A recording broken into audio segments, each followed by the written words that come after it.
Good morning, everyone. It's your boy Gsluke here with our Sunday live stream covering PGA and LIV for today. Going to go through what to expect from each event, the weather, just in general, the setup heading into today's action. And then afterwards, going to go through both DFS and props on both sides to make sure you're ready to go out there and crush it for this final round of this week. We got two events going on, which is nice, but going to have to move along a little quicker because we do have both events to touch on. So going to go through all this rather quickly here, but as usual, our little schedule for this is going to be weather, golf courses. I'm going to go through PGA DFS and props, and then afterwards, going to focus on the LIV side, both from the prop and DFS angle there too. So that's what we're going with. Welcome on in. We have a Metro down there, Why I Win with the coffee. You guys are thinking the right way. I got my coffee right here myself. Welcome into the live stream. Got Anthony Stewart down there as well. Well, hopefully you're having a solid, jolly start to the end of your weekend, right? So let's start to talk about this golf course. Let me get a little sip of coffee in me. And in terms of the golf course, not that much surprises, right, out there for moving day. So it was hole number 17, which was expected to be moved up, and that is exactly what we got. So hole 17 only played about 300 yards out there for round 3, and there's a chance that they move it up for Sunday. There's a chance that they leave it back the kind of the way it was for days 1 and 2.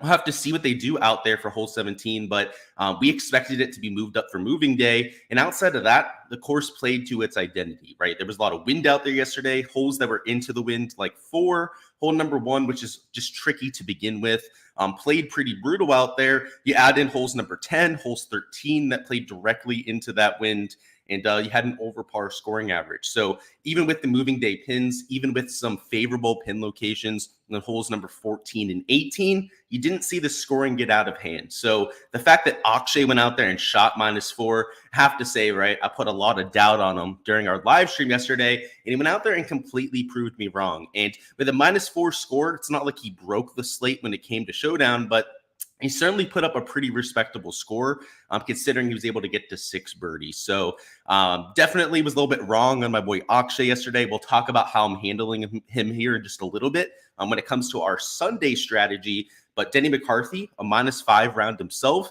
have really separated themselves from pretty much everyone else that is playing, right? You have Denny at -11, Akshay the whole way up there at -15. And then a whole host of players right down here, that -5 to -8 range, which is going to make for a lot of intriguing strategy when it comes out there from the Showdown perspective. But in terms of who's actually going to win this week, right, it's Akshay or it's Denny, right? One of those two is taking this home 99 out of 100 times. And based on how Akshay is playing, I can't see him giving up that 4-shot lead. So if you think that just because I think he's winning that I'm playing him in DFS, well, I have a little bit of news for you here in a little bit, which we'll talk about in just a few more minutes. Let's talk about the weather before we hop into our actual strategy for Sunday. And the weather, it looks pretty similar to round 3, right? Earlier round 3, we had some of the worst winds of the day. It actually rained for the first maybe hour and a half, 2 hours of play. And for Sunday, there's no rain in the forecast. There wasn't rain in the forecast yesterday either. Just happened, right, to come through the area. But you can see it gets up to like 12 to 15 miles an hour of wind between like 9 to 11 a.m. local. They're starting around 9:20 local. So when they're first starting, they're going to have quite a bit of wind out there. The wind gusts are there between 20 to 8 miles an hour right there. So pretty substantial winds, both in the wind gust and sustained wind perspective. But that tends to tail off by the time they get to noon. By the time it's 1 p.m. local time, the winds are dying down to the single digits. And for the last 2, maybe even whole 3 hours of play, there's going to be next to no wind out there. So I think that's going to have a huge impact on your later starters. I think whether you're the leaders, which will be teeing off last, or of course the guys that are in last place because of the threesome setup, it'll be teeing off towards the latter half of the tee time slots. Those feel like the guys that are going to get the best advantage. And unfortunately for us, right, at least from the game theory angle, when we're going to talk about ownership here in a little bit, the top of the leaderboard, right, are the guys that are getting that advantage. So it takes away from playing that game theory angle just a little bit. We'll talk about if it takes away too much, right, for me to not play somebody like an Akshay or a Denny McCarthy up here. But the guys that are teeing off the latest, right, maybe the last 4 or 5 groups, I don't know if it's going to be a massive advantage that they get. but it does look like they're going to get at least maybe an extra 4 or 5 holes that they're playing and next to no wind at the end. So another thing worth noting is that the wind direction has completely changed at this golf course. If you take a look at the wind direction the first 3 days, it was coming a little bit more out of so you can see it's like kind of bumping around here a little bit. It was coming to the north for a lot of the first 3 days. Now holes like hole number 2, hole number 14, rather than playing into the wind, they're going to be playing downwind. So something to note is that even if you're one of the later starters, right, that's teeing off around like 10:30 to 11 local time, your first few holes, like hole number 2, that par 5, hole number 14, your 5th hole, are going to be playing downwind, right? And then by the time that those later starters get to their next par 5, it's going to be playing with like next to no wind. And those par 5s on each side are the ones that play slightly into the wind with this wind direction. So essentially what I'm saying here, right, is that a late starter is going to have the perfect situation for their first par 5, right? Playing downwind, going to be extremely scoreable. And then if you time it up correctly, they can get to the next par 5, the next scoreable opportunity with perfect conditions because the wind dies down. So for props, I think that's a little bit of an angle that you could take, right? Trying to take those later starters and hope that they get the wind to die down before they get to their last 3 par 5s. Or, of course, using that to your advantage on a hole number 2, right? That wind, especially if you're playing your front 9 first, on hole number 2 is going to help you get home in 2 on that 600-yard par 5, which, again, this is probably a little bit more valuable when it comes to the prop side of things. But for Showdown, I could understand why you'd want to play some of those guys starting in hole number 1, so the guys in the top half of the leaderboard, and then perhaps some of the guys that are starting a little bit later. But outside of that, I don't think there's a huge weather talk to have here, right? It's a Sunday Showdown slate. We have placement points to worry about. It's much more about constructing the top end of the board than it is going out there and trying to play a weather edge. So, there's times for Sunday Showdown when, we're off of 2 sums off of hole number 1, where maybe the early starters are worth a little bit of a look, but because it's 3 sums, because it's this type of setup, we're not going to be getting that out there for this slate. So much more about the game theory, much more about just trying to really think through, right, what you think the top of the board is going to look like, than going out there and trying to take advantage of the weather. So that's the talk on that aspect. We're going to circle back on that quite a bit when we're talking about the prop side of things a little bit later on, but let's go through some of our projections and talk some of this DFS strategy. But we got Steven down there in chat. What is going on? Bucks win again. You love to see it, Patrick. Welcome into the live chat. And Crosby got the Pens in a playoff spot. You haven't watched enough hockey myself, but you love to see that. That's for sure. What's going on, Carl? Good morning. Big R Colts fan is 75th in the $5 drive the green. Okay. You're only 29 points down. You need some golf magic for life-changing money. Well, best of luck. I'm not sure if it's 25 or 50K to first this week. Either way, that would be a massive score for you out there. And who's your main sweat, right? So if you're in 78th, you probably got at least 3 of that top 5, I'm guessing. You probably have 1 stinker that's holding you back from the glory. Who is that, and who do we need to root for out there, Colts, to hope that you get that done? So first off, welcome to the live stream. I'll cheers you to that with my coffee. And yeah, let us know who you need that run good from, because I would love to sweat it along with you. That's pretty sweet. And I have a few lineups in that GPP myself, so it'll be really easy for me to just follow along and take a look at your lineup, but let me know down there.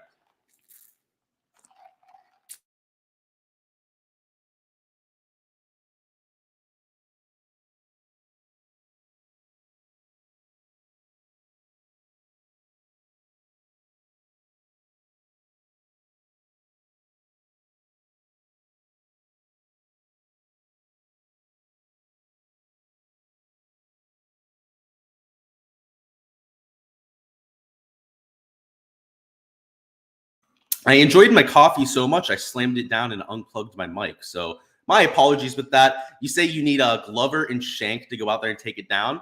Sounds like a plan. Myself, I think Adam Shank's a pretty solid play out here for Sunday. So best of luck out there with you. And yeah, not bad, right? 78th in like a 30,000 entry contest. And 2 players that I think could really get it done, right? They're not shitty players. I think you get it done. Yeah. Hopefully I'm not muted anymore while I win. You might be a little bit behind out there on the stream. But yeah, I should have fixed it by now. But let me know if it's still not fixed. A little bit. So like I was saying, my coffee, great to have here in the morning. But even better is a Sunday Showdown slate where I think there's an edge to be had. So before we talk through guys that I'm going to be playing, Let's start with Akshay, right, and start with Denny McCarthy. So they're the big talking points out here for Sunday Showdown, and I've got Akshay at 59.5% ownership. This is the highest ownership number I've ever had for somebody on Showdown. So we'll circle back on that in a second. I have guys like Denny McCarthy at 44.5% ownership, which again is one of the higher ownership numbers that I've really ever seen. And then Brendan Todd down here at 30.2%. I'm down there at a -8 score. Now, Brendan Todd at 30% is a little bit more reasonable, right, than these other two players. But an Akshay Bhatia, Denny McCarthy are not shoo-ins to the optimal lineup if they go out there and shoot -2 and win the golf tournament, right? So if Akshay goes out there, he makes like 3 birdies, 1 bogey, plays extremely conservative golf, he probably wins this event. And in fact, that's what I'm expecting to see, right? I think that Akshay is going to shoot a few under par. I think he's going to go out there, probably take this home. But that does not mean that you have to have him for the large field GPP. In fact, if anyone else around him, and I'm talking from Jordan Spieth the whole way down to fucking Ryan Harmon, right? And you're talking about an absolute just murderer's row of golfers. I mean, you got Jordan, who's got a nuclear ceiling round in him, seemingly out of nowhere, right? Corey Connors, multiple time winner. Max Homa can get nuclear hot with the putter. I mean, you got legit contenders, right? Like a Tommy Fleetwood and Russell Henley that can get a lot of placement points themselves. For Akshay to be the optimal player today, he's probably going to make 4 or 5 birdies, right? And he's got to go out there and get that win. That's not a guarantee. I think with that conservative mindset, right, being that leader, that there's a really good chance he doesn't get to that 4 or 5 birdie mark. So we'll have to see. Maybe he's just a baller. Again, I'm a huge Akshay fan, so I'm kind of hoping he proves me wrong like he did yesterday. But I can't see him having that type of mindset, that type of, let's go out there and make 6 birdies like you need, right, out there in that Showdown format. So I'm taking pretty much everyone else but Akshay up top, which is going to be an extremely contrarian take, but it gives me 60% leverage to the field right there. My apologies. I need to mute my mic first. Better than blowing your eardrums out. But as I was saying, right, he's like 60% owned right there. I get a ton of leverage, right, just by taking him out of my player pool, and I get to play some legit golfers around him. So that's what I'm doing. I'm not being crazy about it, right? Like my pivots are a pretty chalky Russell Henley, right? It's like a 20% owned Tommy Fleetwood, but he's a third of the ownership of guys like Akshay Bhatia, right? I could take 3, even 4 players rather than going out there and taking a single player in Akshay Bhatia. But if you're going to take him for today, you lock him, right? If he's 60% owned, you play him in every single lineup that you're taking. So I'm taking the more extreme of the 2 approaches, right? I'm going out there and playing him in 0% of my lineups, but it's probably a day to either lock Akshay or to go out there and take him in none of your exposure. You can talk about Denny too. Denny a little bit cheaper, right? -11. I think a little bit more prone to making birdies than somebody like Akshay Bhatia. So I think when you're building lineups for today, even if you're in like a 20 max, especially if you're 150 maxing, you probably fade at least one of these 2 players. And if you're on 150 max, right, entering a bunch of lineups, right, a real top heavy type of DFS contest, then maybe you end up fading both of them. But if you're playing in single entry, right, I would not be playing both of these together. I'd pick one of your 2 favorites if you really feel like you have to play one of the top 2 guys. And I would limit yourself to that. So personally, I'm going to have neither in my player pool. I'm not playing Denny McCarthy either. Again, just regression is an absolute bitch when it comes to golf, right? You see guys that are just so stellar through the first 54 holes go out there and completely tank on a Sunday. And you have so many guys around them that I like more. Like, we could take Seabez, who was chalk this week, right? Lucas Glover, who I think is a really solid play with his ball striking. Adam Scott, Keith Mitchell's there. You just have a ton of options to go through, right? Whether it's, Brian Harmon, a little bit more expensive, right? Spending up for, I know, a Colin Morikawa who's +3, right? Probably not getting placement points, but Colin Morikawa's raw scoring, right, is insane, right? He's one of the top 5 players in this field, right, when it comes to the pricing before the week. And now he's only $8,900 and 2% owned. Like, now I know, like, he's not going to get those top 10, maybe even not the top 20 placement points, right? Like, that is well out of range for somebody that's +3. But what's not out of range is a 6-7 birdie round. He's got the Masters next week. He still has to play his 18 holes today. So I'm sure he's not going to care that much about the result. But we do know he's going to take aim at every single pin. So there are guys like Colin Morikawa that you can consider as some pivots. We're going to talk through Nikolai Hogard here in a little bit. Completely butchered that name right there, but you get the point, right? Nikolai over there at $7,600. Charlie Hoffman, $7,400, right? A guy who's won at this course, has an elite level course history. they're unowned, right? We got what? 1.5% on Hogard. I've got 3.6% projected ownership, and somebody like a Charlie Hoffman.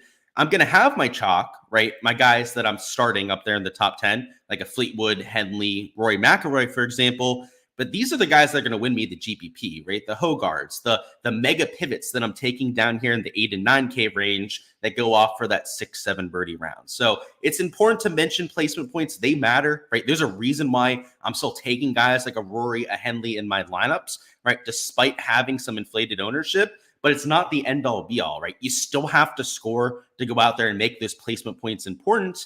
And unless you're playing in cash, right, or a smaller field single entry, where you're much more worried about finishing in like a top 35 or the top 50%, like you would in a cash kind of format, then I don't really give a rat's ass that Akshay is probably winning this event, right? I don't really care that guys like Denny McCarthy are almost for sure going to finish in the top 5 because they have to go out there and be the nuts performer to matter, right? In almost like 99% of DFS contests. So that's my take on it. If you're playing against a few buddies, right, 5-6 people, you're playing in a super small single entry, but like a 10-20 entry thing, then you probably don't have to worry about ownership, right? Guys like Akshay, Denny McCarthy at like 50-60%. But any other contest that you're entering, it's probably best to fade at least one of those two players. So that's what I'll say from the top level strategy. We'll go through a few players that I like in particular after we catch up on chat and see what we're doing. So good to hear that I fixed the mic. That's good to see. You've seen 57.7% on Batia. Think he plays kind of conservative.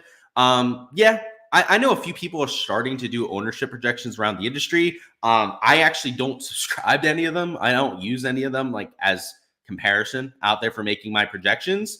I have looked at some of them, especially like 4 or 5 months ago, to do some comparisons. Some of them are okay, but a lot of them really suck putting their ownership projections together. I'll just say that much. There's a reason why they're not posting their results for Showdown, right? In terms of their R squared and stuff like that, because usually it's pretty ugly. Patrick says, Batia seems like a full fade for GPPs. What about single entries? I think you could play him in a single entry. I think it's easier to play him in a single entry, but I personally, I'd still fade him there, right? Because he's still going to be super high owned. If you're fading both in a large field tournament, do you need all 6 golfers in your lineup to start even or better? You don't. No, because if somebody like Colin Morikawa, for example, shoots a super low round, it doesn't matter what kind of placement points that they're getting. So I wouldn't have that kind of restriction on my players. There are actually quite a few players over par that I think are really solid plays. So like, I know we talked about Hogard, but like Aaron Rai, right, is a sleeper play at that kind of score, right? He's +3 to this stage. Who else? There's a few others down here that are just really not playing well, but I would still take a chance on them. Now, if you're going down to the 6K range, you're taking a stinker golfer. I probably only take the guys that are under par, right? Like I wouldn't be taking a guy that's +3, like a Pearson Cootie, for example, just because the talent level is pretty low, right? He's not getting any placement points. But if you're talking about a legit player, like an Adam Svensson, right? I know he's +5, not great, right? Not going to get any placement points, but I'd be okay taking him for Sunday Showdown. Like Svenny has some super nuclear rounds, right? Goes low a lot. He's that sort of player, makes a shit ton of birdies out there. Hell, even Bo Hostler, like Dumpy Bo, he's on a bad week, right? He's +4. It's a golf course that should fit his game. So kind of surprising that he's +4, but he's 2% owned, right? So there's a time and place for taking guys that are just completely out of the event. And I think if it's a legit golfer, right, that's kind of known for going low and he's unowned, like you have with like Rise 1.8%. Like you're literally getting no ownership on these guys. Svensson 1.5% ownership himself. There are spots where I would go below even par. You faded both. There you go. And you have 20 lineups. I think that's a smart answer. Yeah, I got you, Patrick, of course. Let's go through a few of the plays that I like. So if there's any specific players you want my takes on, let me know down in chat. But in terms of guys I'm targeting up top, right, it's guys like Rory, Jordan Spieth that are close enough to contention where if they shoot like 4 or 5 under par, they're going to be getting some healthy placement points. And more importantly, right, I'm worried about them actually going low. So I'm not banking in any placement points right by taking these 2 players, but if they have a ceiling round, they're probably going to finish in the top 5. Tommy Fleetwood, Russell Henley, same kind of thing. Now, Russell Henley a little bit closer to contention. If he shoots like 4 under par today, he's probably close to the optimal lineup. I like him at like 25% ownership as well. Glover's ball striking is always something that I'll tail, so I'll take him even with some ownership at about 24.5%. Mark Hubbard at 13.4% is another guy that really fits this golf course. He was one of my favorite plays for the main slate because of his combination of elite iron play and around the green play, and is at the kind of spot where he's getting some ownership, right? He's 13.4%, but if he was -5 or -6, he'd be 30% owned, like somebody like a Brendan Todd. So if you're going to take some chasers, I kind of like the Adam Shanks, the Mark Hubbards of the world, right, that are about half the ownership of somebody as a Brendan Todd, because I can play both of them, right, rather than just taking one Brendan Todd in this range. So Brendan Todd, another one of those chalky plays that if you don't love for today, I would probably avoid in GPPs, because you can box out a third of the field, right, by not taking him in lineups. And then, like I'm doing, right, you don't have to take the same two players, but it gives you a lot more options, right? If you want to take, an Adam Shank, a Bo Hostler, and a Mark Hubbard, well, you can afford to do so, right? If you're fading somebody like a Brendan Todd. So I really like Hostler, really like guys like Mark Hubbard out there for today. And it gives me a good, easy way to spread out my exposure towards the top end of the sevens. Nikolai Højgaard is all about the scoring, right? It's not about the placement points whatsoever with a guy that's +3, but a guy who's shown that he's capable of going low on hard golf courses. You saw it at the Genesis, right? Round 1 shot like -6 at one of the more difficult tracks you see on the entire schedule. Played pretty well at Pebble Beach, right? Another difficult track there too. So 1.5%. I love that. Course history guy in Charlie Hoffman. Already mentioned that a little bit earlier, but a guy I'll tail there. Andrew Novak. So he is -2. So he is starting under par, which is great, but still only about 7.5% owned. So because he's not -3, -4, right? He's not going to be that 15, 20%, which are the kind of chasers down here in the 6K range that I like. Another -2 would be a Sam Stevens, right? He's only 4.4% owned. Whereas like a guy like Nick Hardy, right? He's only one stroke better, but I got him at 6.2%. 2 strokes better, right? Ben Martin is nearly 3 times the ownership as what I have on somebody like a Sam Stevens. So in terms of your chasers, especially down low, I think the sweet spot is that -2, -3 range. It's where you can find some guys that are still single digit owned and have some placement point upside, right? Like if a guy like Sam Stevens shoots -3, -4 today, first off, that's pretty solid, right, for $6,500 in terms of that birdie production. But on top of that, you might be -5, -6, may finish in the top 15, right, get an extra few placement points out there for GPPs. And at this kind of price tag, that would be everything that we're looking for. So this is the last highlighted play that we're going to go through on here. But down low, it's a lot of these -2 players. So just to give you guys another example, up here towards the top end of the sixes, Peter Quest, right? He's -2, right? Just like Andrew Novak, right? He's reasonable at 6.8% owned. This is as chalky as I'm getting down low, right? If anyone's getting ownership like a Ben Martin, like, no, thank you. I am not playing that. Rico Hoy, right, at 9.2%, like, no, thank you. That's too much ownership. Stuart Sink, like, I know the price tag's great, $6,200, but he's about 10% owned. So when I'm taking these value plays, right, I'm trying to be a little bit more reasonable about the ownership marks that I'm getting and avoiding some of the ticking time bombs. And I would include somebody like a Thorbjorn Olesen as a time bomb, where he's like 13, 15% owned right there.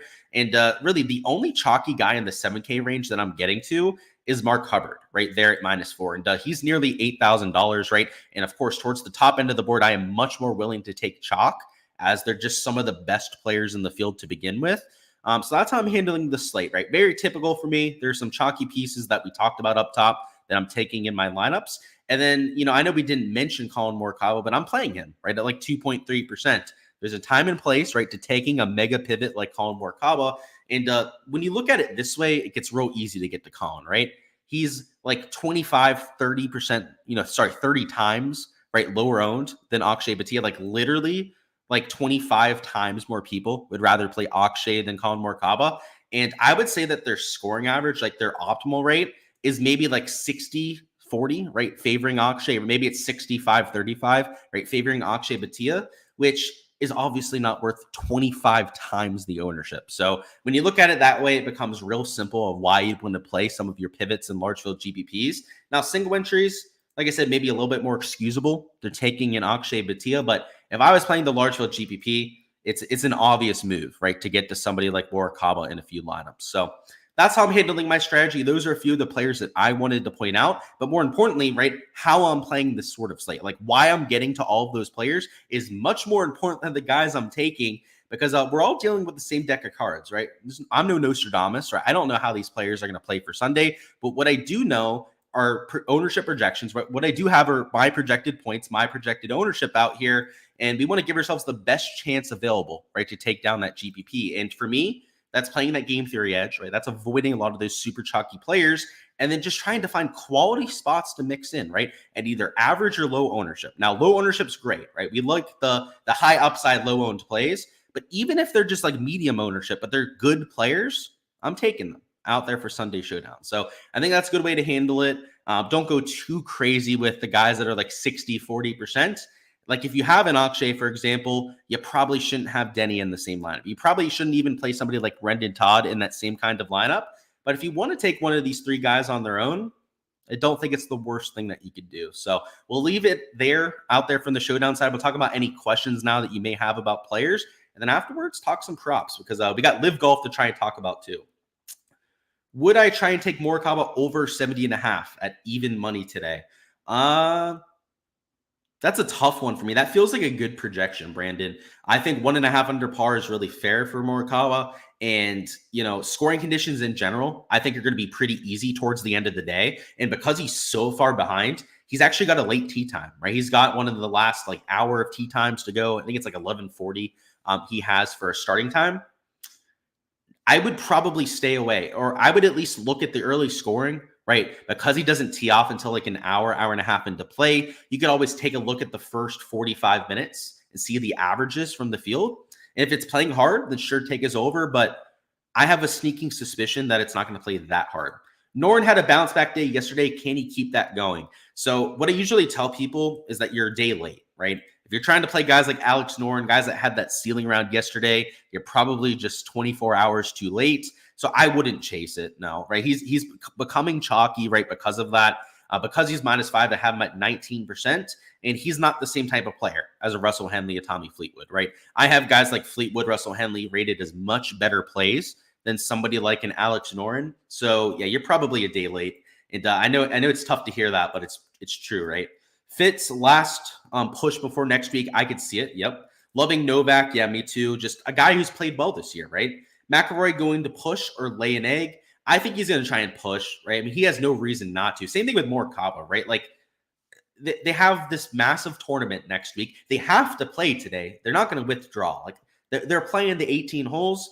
You might as well go out there and try and score, right? Like you're not purposely going to go out there and just be like, fuck it, I'm just going to hit the ball around.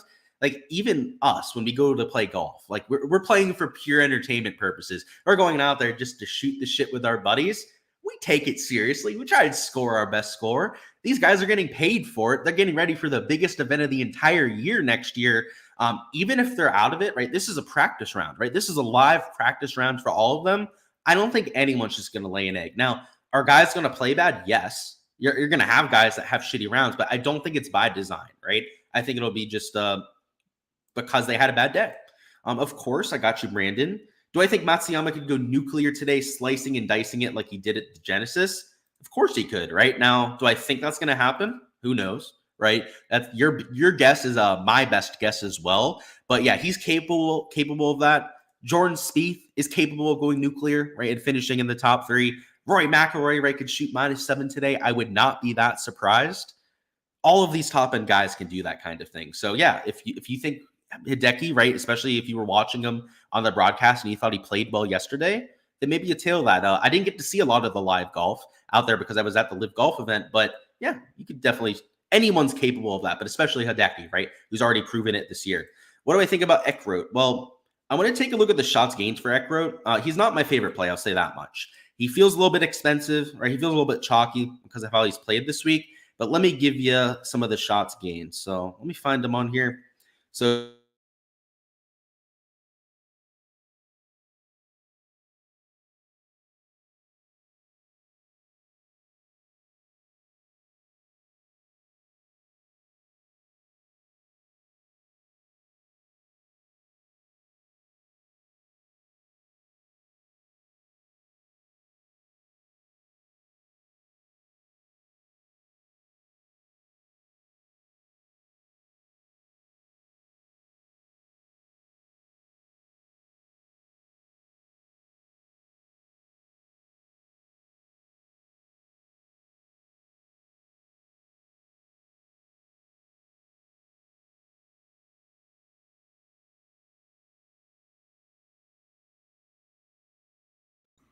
I should be good now.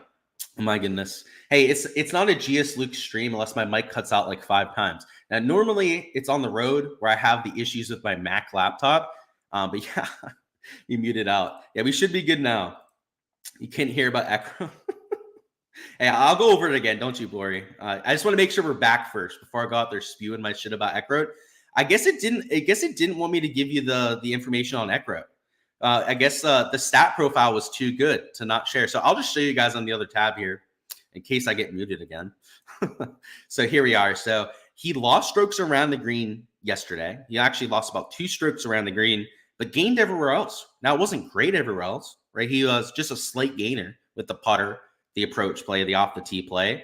But this is the kind of stat profile where, I'm not playing Austin Eckroat for today, but I kind of wish that I was because of this kind of stat profile. So yeah, we're back. I'm glad we're back, but hey, like I said, it's not one of my live streams unless that kind of shit happens, huh? All right, let's talk about some lineup construction stuff. So in terms of lineup construction, it all depends on the contest you're entering. If you're entering the large field GPP, it's all about taking pivots, right? Again, at most, I would take one of those super chalky players. So again, that would be Akshay, that would be Denny McCarthy. I'd throw Brendan Todd in there too because he's 30% owned. I would limit your GPP lineups to at most one of these 3 players. And if you're doing that, you're probably different enough out there with the rest of your spots. The other thing to worry about with a large field GPP lineup, right, is avoiding all the mega chalky guys down low. So just we'll sort this by score. I'll give you an idea of who those guys are. So Ahoy, right, a Stuart Sink, guys like a Ben Martin, a Thorbjorn Olesen. You could throw in even like an Adam Shank, somebody like Lucas Glover. As long as all your value plays aren't guys that are like -3, -4 or better, you're just fine, right? So let's make this a little bit chalky here. Let's throw Akshay in there. Let's throw in one of these real good value plays. So let's throw in Lucas Glover. If you started with those 2, maybe you took a play up top like a Jordan Spieth, right? He's like 18, 20% owned himself.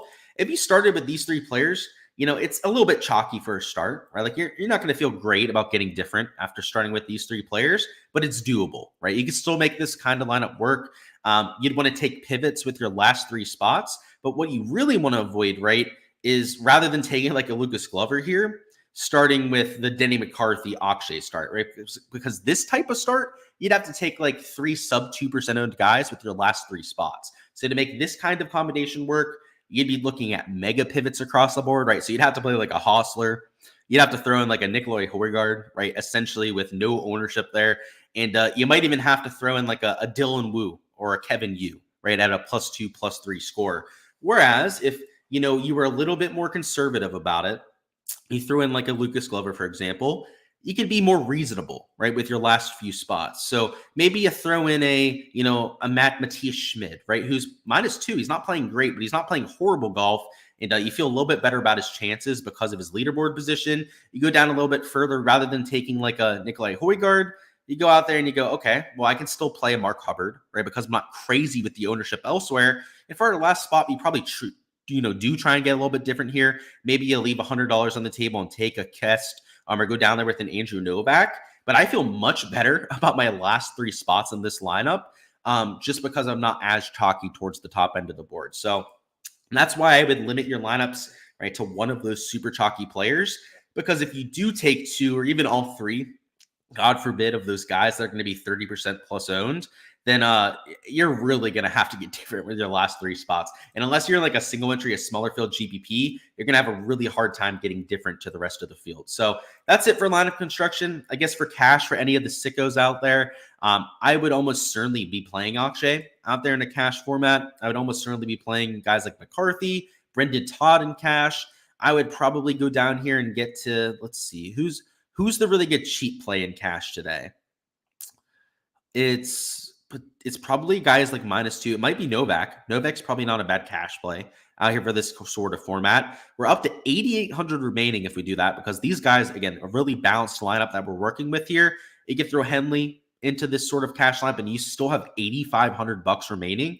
Maybe it's Lucas Glover, right? You round it out as your top 6 right there. But yeah, a lot of safe plays. I've got a lot of guys towards the top end of the board because we're playing that cash format, which is almost the complete opposite, right, of what I'm doing for the large field GPP. So cash, a completely different mindset than what we're taking for GPPs.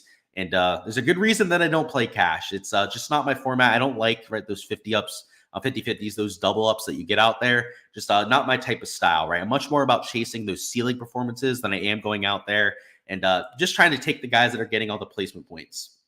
If I was playing 150, is Mav worth the nuke? Is it worth a nuke round idea? So you're saying essentially trying to chase a ceiling round right out there with Maverick.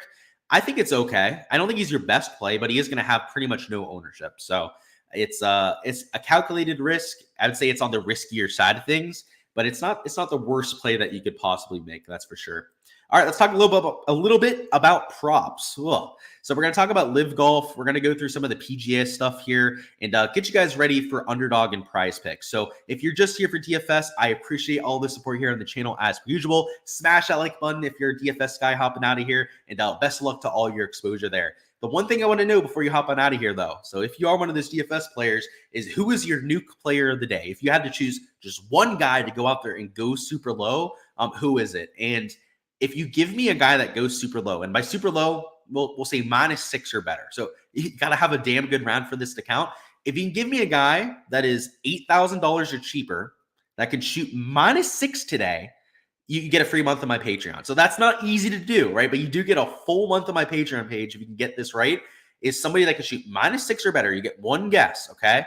And that is $8,000 or cheaper. So the guys that are $8,000, right? It's everyone from Brendan Todd and Mav McNeely and down. So, I know we just had the question about Mav. If you think he can have that nuclear round, then maybe you take him for your guest there. So go ahead, throw those down in the live chat now. If you're here, even if you're not a DFS guy, right, you're a prop guy, you can go ahead, give me your guest there. And if you're watching this on replay, as I'm sure a lot of you guys will, go ahead and comment that down below and you can get yourself entered. And there's only one player. So if a player gets taken, you can't take them again. Okay. So if you're watching this after the fact, right, take a look at that live chat. Make sure the guy hasn't been taken yet. And if you're in the live chat now, right, don't double up. So I already have a few guesses. We have Adam Shank down there. Ches Reavy. Okay. I like the bold guess with Reavy. Adam Shank, I think, makes a lot of sense, especially for you big R Colts, right? You need him to go out there for your big lineup. And speaking of, right, best of luck with that again. Hopefully you have yourself a day.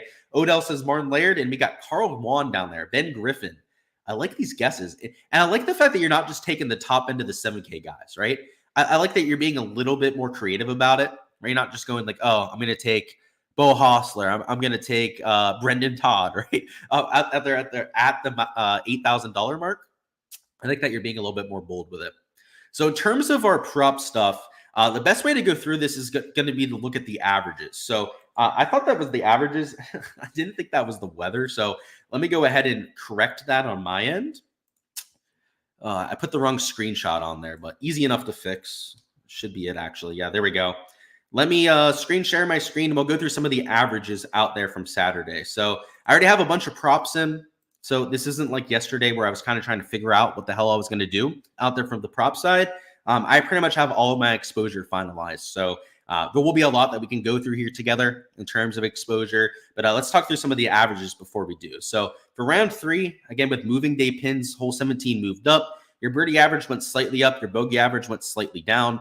You would expect to see that to begin with, even with harder conditions. Because of that cut line, a lot of your shitty golfers not making it to Saturday, Sunday. Your green average went up, and same thing with your fairway average. And the most significant change, I would say, would be the bogey average going down. Went down nearly half a bogey per round. And then your fairway average went up nearly half a fairway per round. So the guys that made the weekend were a lot more accurate with the driver than the guys that weren't making the weekend, which makes sense at a course with so much trouble off the tee, right? The guys that weren't shooting blow-up scores, right, shooting 80s out there, were the guys that were hitting at least some fairways. So a lot of this passes the sniff test, the logic test, the kinds of things that we were hoping to see right out there from Saturday. And in terms of my round 4 projections, we have them at the bottom. I think with the better weather, right, especially like the last 3-4 hours, they're calling for next to no wind out there. I think you're going to see conditions even better out there for Sunday. And pin locations will be tougher. I already went through them last night. These pin locations, especially some of the harder holes, like 7's are an extremely brutal pin. 9's going to be an extremely brutal hole. Hole 4 is like a nearly 500-yard par 4. That one is an easier pin location, but in general, if we go through all 18 of these, you'll see that there's a lot more harder pins than there are a lot of easier pins rather than what we had for round 3. And even with that, right, because of the weather change, I still think it's going to play a little bit easier. So that's how nasty the winds were yesterday, right? It was actually pretty cold early as well. So that wasn't helping out players. But I've got the scoring average between a quarter of a stroke under par and a quarter of a stroke over par. So again, just slightly easier than round 3. Your birdie average between 3 and 3.25. So I don't think that's going to be all that much different than what we had for round 3. But where the big difference is for me, right, where I think we might see a difference is the bogey average, right?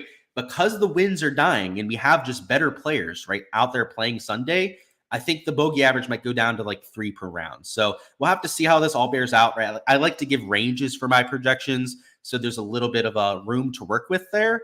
But, if there's a higher birdie average than me expecting, a lower bogey average, right, it could play under par. If there's a lower bogey average, a lower birdie average and a higher bogey average, right, so if it plays harder than we expect, it probably plays about a quarter of a stroke over par. So that's what I've got. Greens between 10 to 10.5 per round. And your fairway average, I have between 6.75 and 7.25 per round. We'll circle back on LIV here in a little bit, talk through the averages, the weather over there. But in terms of PGA exposure, let's go through some of the props that I like. So on Underdog for PGA, there's only one prop that I have played. So there's not a lot of exposure here. We can probably try and find something to add to it, but we're probably going to add a LIV Golf prop to this and make a slip over here in Underdog. So the one prop that I've taken today on Underdog is a fade of my boy Akshay. And I took the same prop yesterday and it did not work out at the same 2.5 number. He had 2 bogeys through his first 5 holes and then didn't make a bogey for the rest of his round. So ended up hooking us there. But if we take a look at his projections on Prize Picks, you'll see why, right? I expect this to be a solid prop. So he's at a 3.5 birdie projection, which I agree with. I think that's a really good projection for Akshay. And I also think the strokes projection makes a lot of sense, right? They have him half a stroke under par, which is implying that he has about a 3 bogey per round average. And given that I'm expecting the field average for bogeys to be between 3 and 3.25 per round, for the guy that's leading the golf tournament, I'll fade that all day, right? It's not like I think Akshay is playing horribly. He's not, right? He's gone under this projection, I think, all 3 days. Yeah, he made 2 in round 2. Round 1, he had 0 bogeys on the rounds. But the last 2 days, right, 2 days where he's really gone out there and played well, right? He's in the lead by, 4 strokes? He's in the lead by 3rd place by 7 strokes at this point. He still managed to make 2 bogeys. So I know a lot of people will look at that as a negative for a prop, right? They'll be like, oh, the guy hasn't gone over at all this week. Look how close he was to going over, and he's winning by 7 strokes over 3rd place, right? So if he goes out there and he falters at all, and I mean at all, right? If he just has a couple bad swings out there, he's going well over the 3 bogey mark, I should say. And even if he does that, right, he still probably wins this golf tournament. And if somebody like Denny McCarthy were to falter a little bit, maybe shoot over par, there's a good chance that Akshay Bhatia is up 6 strokes on his last 9 holes. If that happens, he can make a bunch of bogeys and still easily win the golf tournament. So it's the type of situation where the projections, right, he should probably be at least 3 bogeys, if not potentially even 3.5, given that he's the leader. And on Underdog, he's at 2.5, so lower, at least 0.5 lower, right, than where I think he should be projected. And you get a 1.1x multiplier for taking the over. So obviously Underdog would have him projected a little bit below 2.5. Because of that multiplier. But in my projections, again, I have them in the opposite direction, right? I think that the multiplier, if anything, should be on the under out there on somebody like Akshay, which is why it is the one prop that I've taken on Underdog. So we'll add to this on LIV. I guess if anyone has any questions or any shout outs for props over here on the PGA side, I'd be willing to hear them out at the very least. But a lot of my value for taking PGA props is over here on Prize Picks. So a lot of these ended up getting bumped, which is unfortunate, but not all of them ended up getting moved. I still like this under on Rory McIlroy. I had Jordan Spieth under 71 strokes. That got bumped down to 70.5. I had an under on Tommy Fleetwood at 71 strokes. That also got bumped down to 70.5. So, that Fleetwood prop got bumped, and I didn't think it did. So I was hoping to use that as one of my combinations. So just like we did over here in Underdog, we're going to make it a PGA/LIV combo. So this will be the prop that I'm taking over here on the Prize Pick side. And the reason why I really like Rory out there is he had a lot of bad luck yesterday. And again, I didn't get to see the entire broadcast, but you can tell from just going shot by shot that he got shafted yesterday. So first off, hole number 1, a lot of people have been hitting it over there in hole number 1 and not having to take a drop. So I guess he hit it in a bush. I didn't get to see it live, so he ended up doubling a hole after hitting it in some sort of unlucky spot. Hole number 11, he hit it in this pot bunker in the center of the fairway and then topped it out, or I guess laid up out because of the lie. I'm guessing it was plugged or some bullshit like that, but you can tell it was something unlucky, right? Because he just had to pitch out right there. Hole 16, he hit it in the center of that green, that pot bunker there too, which it's a mistake, right? Don't get me wrong. Like, it's his fault, right, for hitting it there. Same thing with hole number 11. Like, it's his fault for hitting it there, but these are unavoidable bogeys, right? These are like plugged lies, whatever the case might have been, that he hit such a poor chip shot and try and get up and down.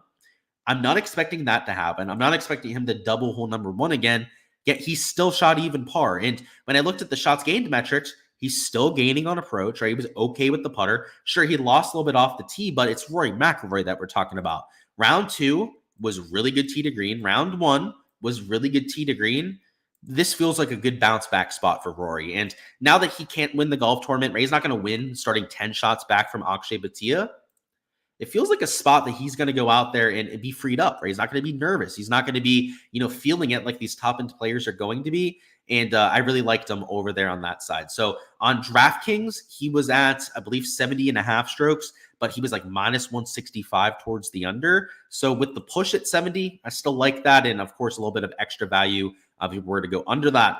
Let's go over to the LIV Golf side now. So obviously, one prop's not going to get it done out there for our exposure. So what I'm mixing it in with is this LIV Golf stuff. And I have a really big hot take for LIV Golf today. And it's because I know this golf course, right? This is something that I don't think a lot of people that are doing prop analysis for today are going to be able to pick up on. And it's not necessarily their fault, right? They don't have the same type of knowledge that I do about Doral.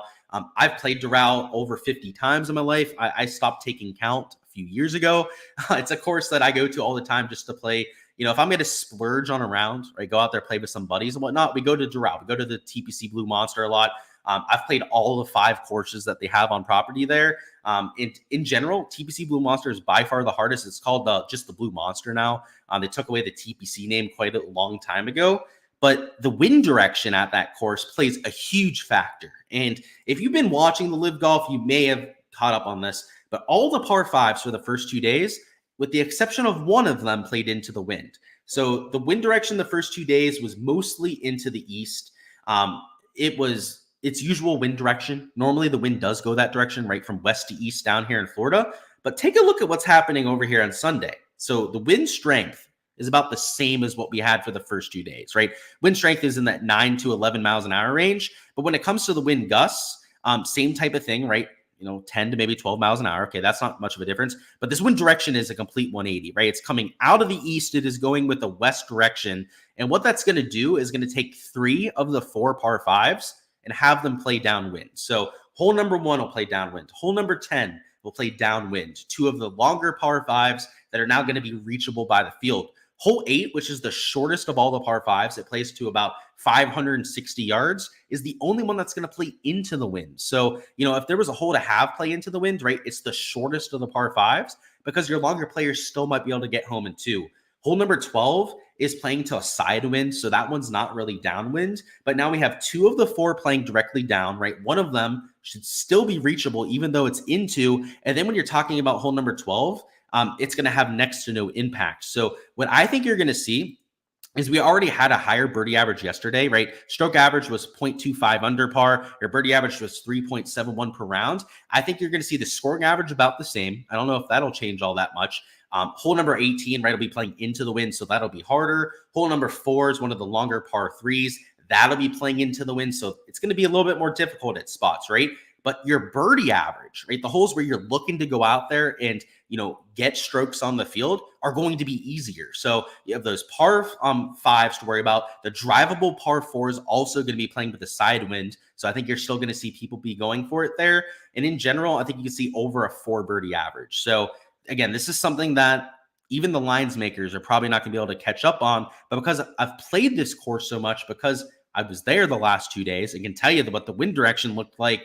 This 180 flip is going to have a big impact on play. So you'll probably hear him talk about it on the broadcast, the different wind direction out there. It's not a super strong wind, but, the first 2 days, right, they were calling for this like 9 to 11 miles an hour wind, and it was stronger out there in person, which is typical of a Florida broadcast, a forecast, I should say, right? Florida down here is known for having some pretty strong winds. So even when they're calling for pretty calm conditions, I'm just not going to buy it, right?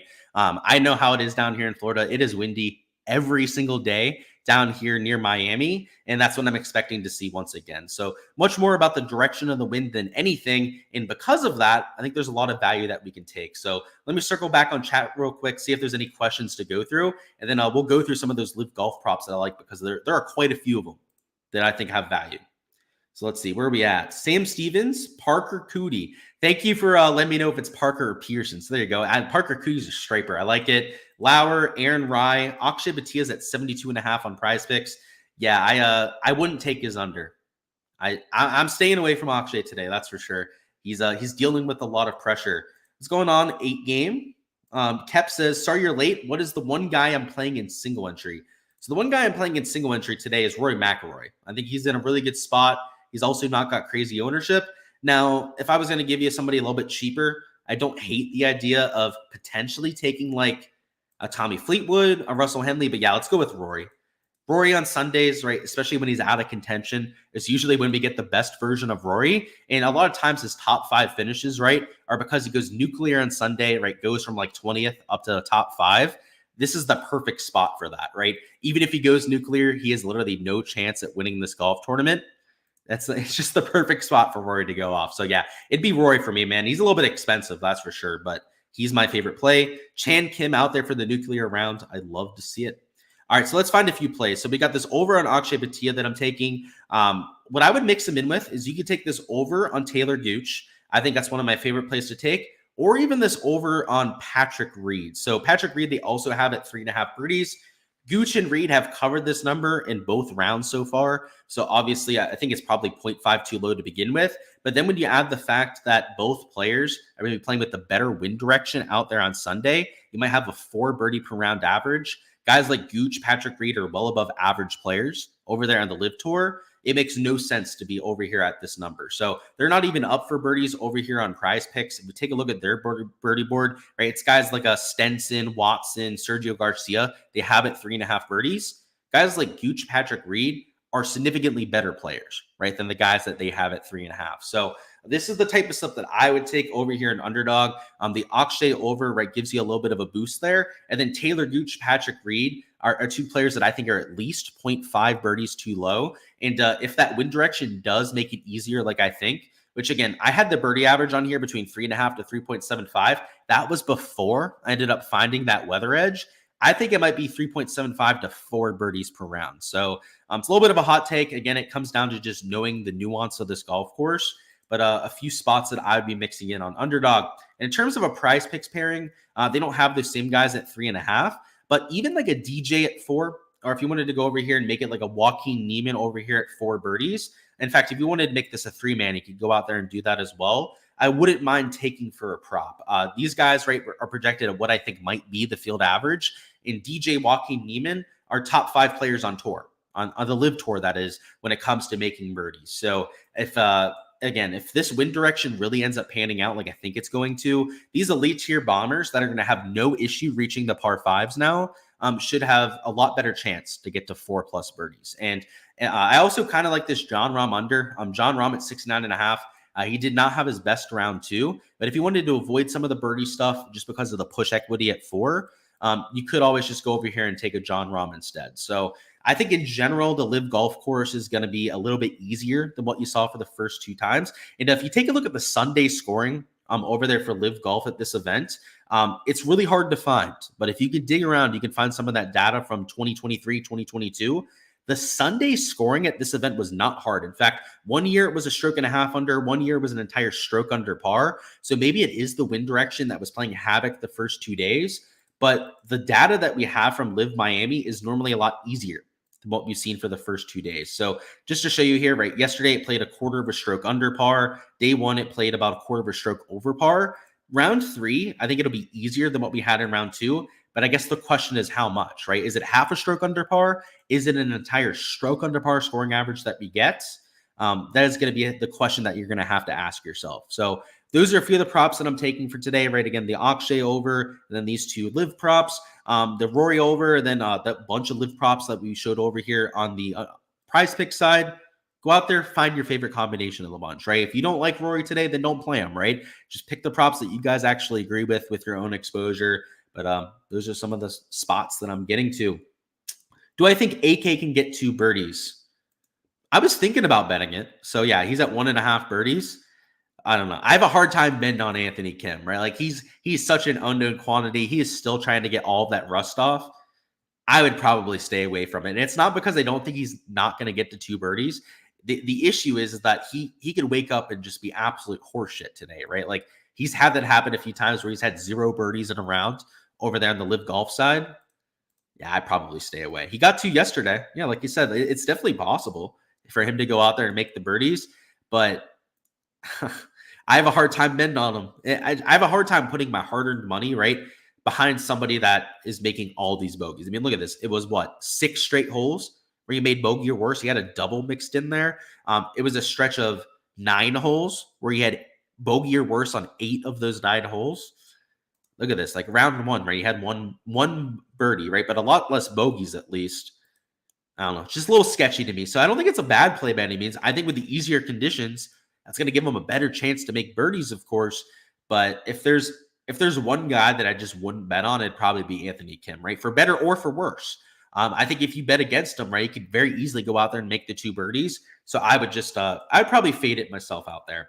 That's all I've got for this live stream, though, guys. Hopefully you feel a little bit more prepared for today's action. Go ahead, smash that like button if you haven't already, and subscribe to the channel so you don't miss any of the content to come. And oh boy, next week we got maybe the biggest week of the year. So Masters tournament, of course, going to be covering all of that for you guys. A little bit of a course breakdown dropping tomorrow morning. Of course, our DFS and betting content throughout the week, and the live streams from rounds 2 through 4 to get you guys prepared for all of the single round action. So make sure you're subscribed so you don't miss any of that when it drops. All the content out there for the year's first major. Big R Colts fan, I didn't forget you. Best of luck out there with your GPP sweat. To anyone out there with their Sunday Showdown lineups, may you go out there and try and at least get into contention for some of those large field contests. And as long as you're not in the GPP that I'm in, go ahead and take them down. But if you're entering in any of those 20 maxes like I am, best of luck. You're going to need it playing out there against me today. Jokes, of course. I hope we all end up doing well. But yeah, let's go out there and have yourselves a Sunday. Best of luck with those prop slips as well. Check out the Patreon page for access to all the spreadsheets that you see throughout my content. And of course, for all the different prop slips that I'm taking for today's action. Should be fun out there. Going to be out there on the LIV golf course doing some last second scouting for Augusta. So let's keep an eye out for that. If there's any golfers, by the way, let me know on Twitter if there's anyone you want me to follow in particular to see how they're hitting it, because we have 1 day left to work with right out there before Augusta. So best of luck out there. Appreciate you guys as per usual, and I'll catch you guys for the content next week.